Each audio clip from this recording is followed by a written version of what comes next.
This video will go in depth on the hardware behind our cookie body tracking. My name is Anton Billmonson, and I will co-host this presentation together with Oskar Melander Forslind. StonX started as a school project, aka a UF company. In this case, it's a bit of a stretch to call UF a company, but it makes you feel a certain coolness factor. Many look at our naming schemes weirded out. Some think they're awesome and some think it's disgusting. But what many don't know is that the name StonX was me being tired of brainstorming names and just chose to meme the name since it was just a school project. That would be over in a year anyways. I guess that came to haunt me. Nonetheless, our naming scheme is unique, that's for sure. When we first announced our project on Halloween with a whopping 10 seconds of demo video, I know, that's a lot, yeah. Reactions were highly mixed and there was quite a lot of dogpiling happening, calling it fake. The reason it actually worked decently though was that it was optical tracking, which tends to be decently accurate. That, and combined with standing pretty close to the beacon, this was obviously very early progress, but it was a great start in the sense of development. So this is really when the retro reflector prototypes were in full drive, being rapidly prototyped. To save on costs, it didn't use triangulation, but instead relied on measuring distance by perceived size. This allowed us to use only one beacon, but also degraded tracking quality. The hobby prototypes were the ones that mostly were done as a hobby project, with no real aim for any market or comfort. The very first prototype was a QR code looking thing, inspired by AprilTag after I was watching a CG Matter video on camera tracking for Blender. The reason I at the time opted for recreating AprilTag was that I could opt to only use 4 identifying pixels. This allowed the camera tracking the QR code looking thing to not be nearly as high resolution and it still work reasonably well. Unfortunately, I never got it to fully work as I wasn't very experienced with developing computer vision stuff yet. Something I opted for as this project started to consume my life more was to use differently colored retroreflectors to tell the difference between them, as well as increasing the diameter for improved precision. The diameter was roughly the size of a Vive Tracker 1.0 and 2.0, which seemed to not be too big to be a massive inconvenience, but big enough to get decent accuracy. The color identification system was actually a whole rabbit hole in itself, especially as we opted for glass bead retroreflectors, which cause rainbow effects, but has a very wide FOV. Things like light spread on the beacon itself also had to be calibrated and accounted for. Overall, the system required so much calibration per individual unit, it was actually insane. So this method was quickly abandoned after a few units was shipped and reality hit. Finally, the retroreflector prototypes with accuracy on par with lighthouse tracking, which we actually decided to move and make a future us problem. While this tracking had multi-beacon support, was on par with lighthouse tracking, and seemed to have a bright future, we weren't able to, at the time, make it manufacturable at a reasonable cost. What would be the point of another tracking system outside of any ecosystem if it was roughly the cost of lighthouse tracking?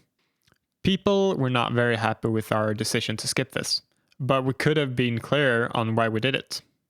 Maybe people would have been more understanding then. Ultimately, it's our fault for poor communication though. I'd also be sad to see a product I love get moved far into the future with no good clarification.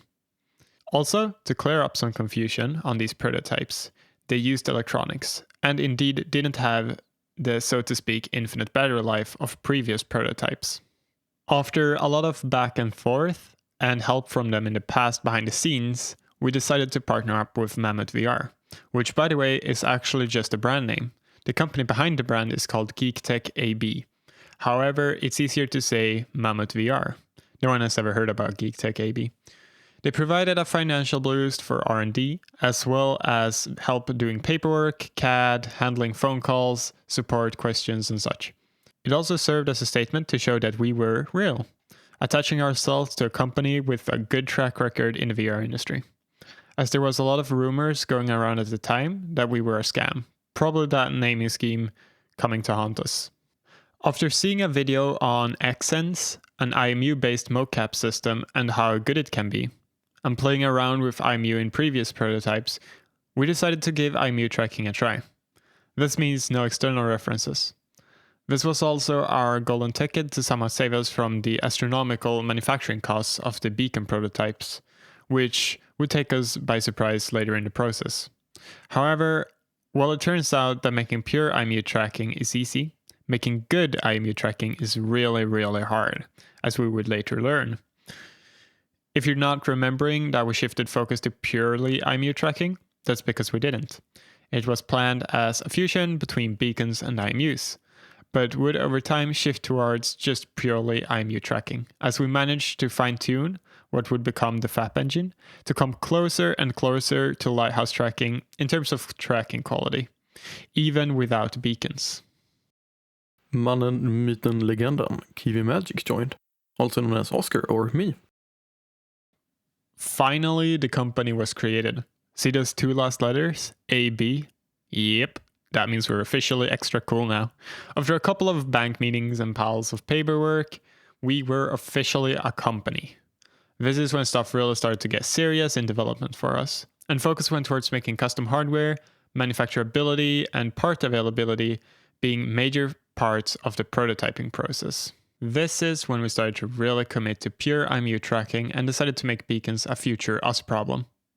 IMU tracking had some capabilities we were really fond of, like no occlusion, cheaper to make, longer battery life, no clunky setup external references. However, you need to connect a lot of trackers wirelessly. It would take a couple of months of trial and error to land on a wireless protocol that was good at handling many connected units on a single antenna and bandwidth. All this trial and error, however, earned us the ability to have a decently cheap dongle and extremely energy efficient wireless transmission. Trust me, we tried Wi-Fi and Bluetooth and BLE, but making the custom solution came out way better. Finally, we get into pure IMU prototypes, which are very rapidly developed, making an iteration, fixing it, repeat, with us roughly pushing one new iteration every month. This is also when the FAP engine started to get pretty serious and advanced algorithms. Although it was still a year away from achieving tracking you could almost mistake for lighthouse tracking. DP3. This first fully functional pure IMU tracking iteration was a hot garbage mess of evaluation boards slapped together. There's nothing professional about this, with that Yankee-ass ripped-apart power bank used to power the device and wires going everywhere, as well as having a problem with randomly dying after being dropped. The FAP engine was still pretty barebone when this prototype was the hot shit. The sensor fusion was a bit mediocre, and we still hadn't implemented drift compensation with magnetometer. DP4. This was pretty much just a DP3, but in a prettier shell, and with the cable mess cleaned up and replaced with a motherboard PCB connecting all the evaluation boards. Other than that, this unit also featured a not ripped apart power bank, which made it slightly smaller. Not much changed in the FAP engine for this iteration, still no magnetometer implementation and no bitches. Finally, the first iteration custom PCB, the Small Pioneer. The Small Pioneer was probably the most educational iteration of them all.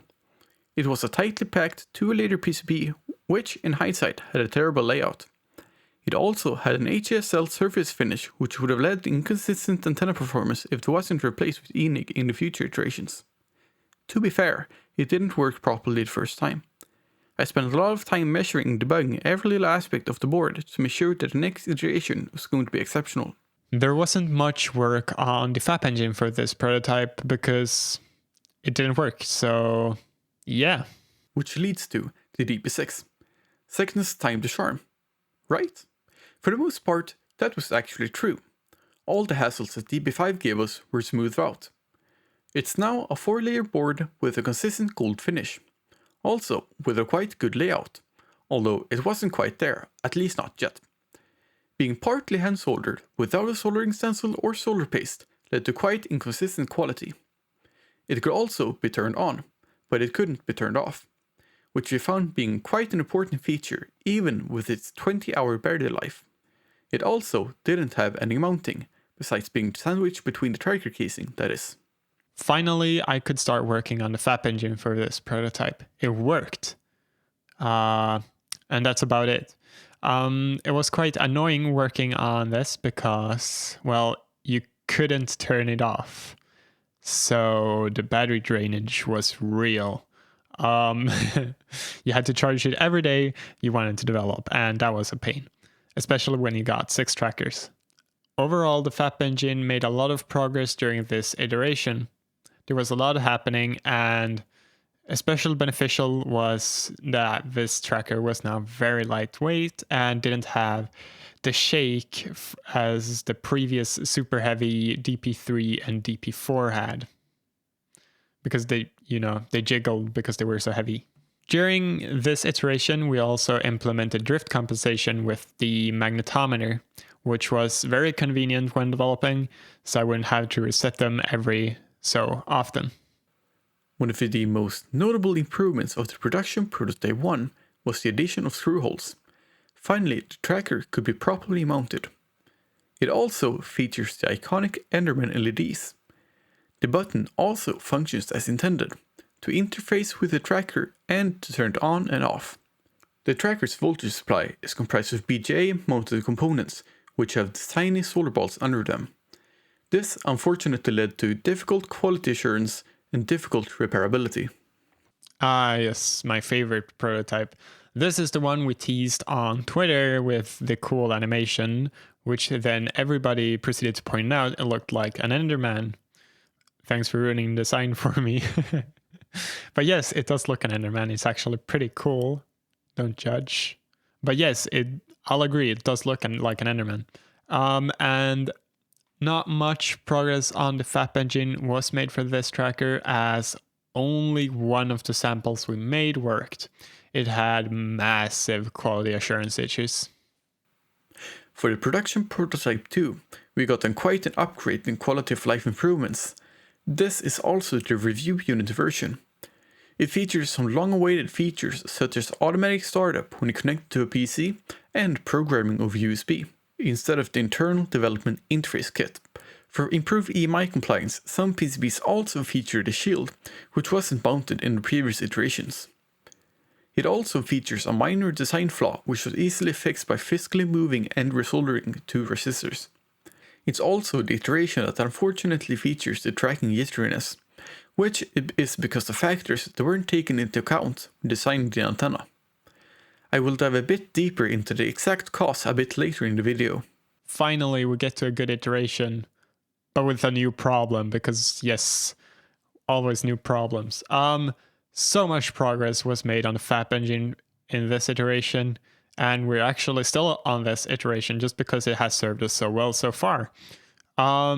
Everything works. There's some issue with power consumption, but other than that, this has been a dream to work on. In the development for the FAP engine, a lot of new stuff developed. We basically rewrote the entire FAP engine, remade the forward kinematics, filtering, sensor fusion was also like complete rewrote to a proprietary sensor fusion, which is absolutely amazing. And yeah, so much work here. A lot of sleepless nights spent on developing the FAP engine for this iteration. Also, something worth noting for this iteration is that we were also finally able to update them over USB, which I had a pleasure of getting to work. And once that was figured out, it was really cool to finally be able to update this over USB.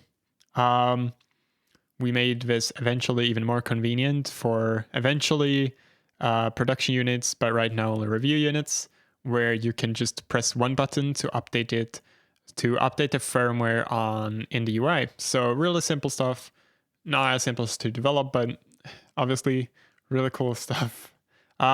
This was the first prototype that kind of gave us a taste of the finish line. It's like so close to being like perfect, but then again, antenna issues. And worth mentioning, this is the review units, and the antenna is bad, and that won't give a good look in the reviews, right? Because basically what's happening with the antenna, right, is that we're dropping packages. which gives an uneven update frequency, and that just causes jittering inside Steam VR. However, we have tried to remedy this with different methods, like retrying to resend packages and stuff like that, so the reviewers will still get a decent experience. Unfortunately, this is the iteration that reviewers have, and it has a bad antenna. But we did our best to try and counter it in firmware.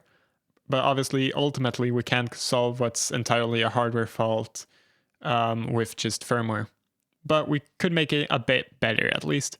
But all these updates to hotfix that will be removed again once we have the iteration after this one, which will have a fixed antenna.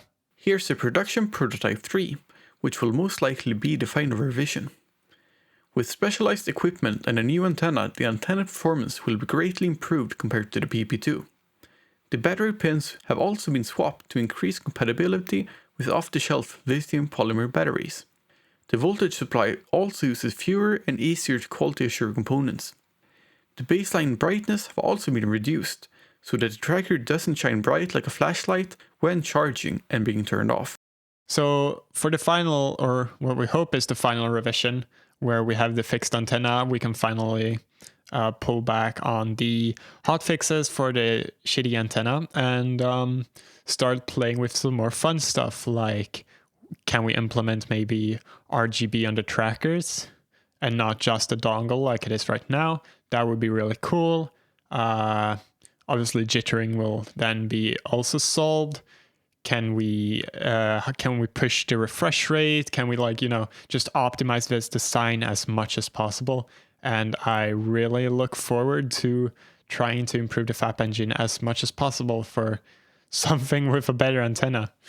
If you're interested in how our trackers are internally constructed, you can, if you want, pause the video and take a look at it here. To give a bit of a perspective of the characteristics of our antennas, I start off showing you these two pictures depicting the radiation spread patterns.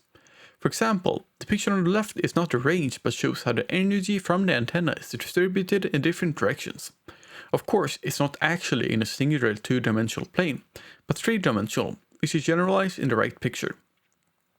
As you can see in the left picture, it contains quite substantial dips in certain directions, which usually isn't a major problem for distances of a few meters. Remember these dips for the next couple of slides. Here we see the production prototype 2 without the case. The graph on the left shows the relation between the antenna frequency and the antenna return loss. The data is quite simplified with the generalized data to give a perspective of the situation. The lower, the better for set frequency. The line is preferably under the threshold line for optimum performance. It can work above, but the result would be quite lossy, which is what's perceived when the PP2 is mounted in the case. Our trackers work between 2.4 and 2.48 GHz, which this antenna is perfectly suited for, which you can also see in the green area. This is the PP2 with the enclosure. As you can see, the graph is quite out of range for optimal performance at 2.45 GHz. This offset, or also known as detune, is caused by the capacitive changes in the PCB because of the new environment. The capacitive changes have been visualized in the picture on the right. These new magnetic charges that previously were this close to the PCB before are now affecting the impedance of the antenna. Now remember those dips that I previously mentioned. Those dips are now even weaker than what they were before, greatly reducing the antenna performance in those directions. And not only that, the antenna performance was greatly reduced in all directions, leading to a higher packet loss than before. As for PP3, here's the same situation but with the new and improved design changes. By measuring the antenna when it's mounted in the trackers as well as being close to the body, we can get an exact data on how to tune the antenna for optimum performance. This tuning is done with a vector network analyzer and gives us an insight of the impedance on the antenna over different frequencies. Optimally, you want to match it to 50 ohms, which is done by adjusting a matching network which is comprised of a capacitor and an inductor. Hopefully by now you have a slightly better understanding of our current antenna issue. And finally, we launched Indiegogo. Big scary moment. I was literally shaking for like a couple of hours straight. But yeah, it was amazing to finally after so many years, be able to get this product out. And I don't know, just amazing moment. We prepared as much content as we could for it. The review kits had been sent out since long ago. It had some firmware issues that we needed to get resolved before the reviewers could actually start reviewing.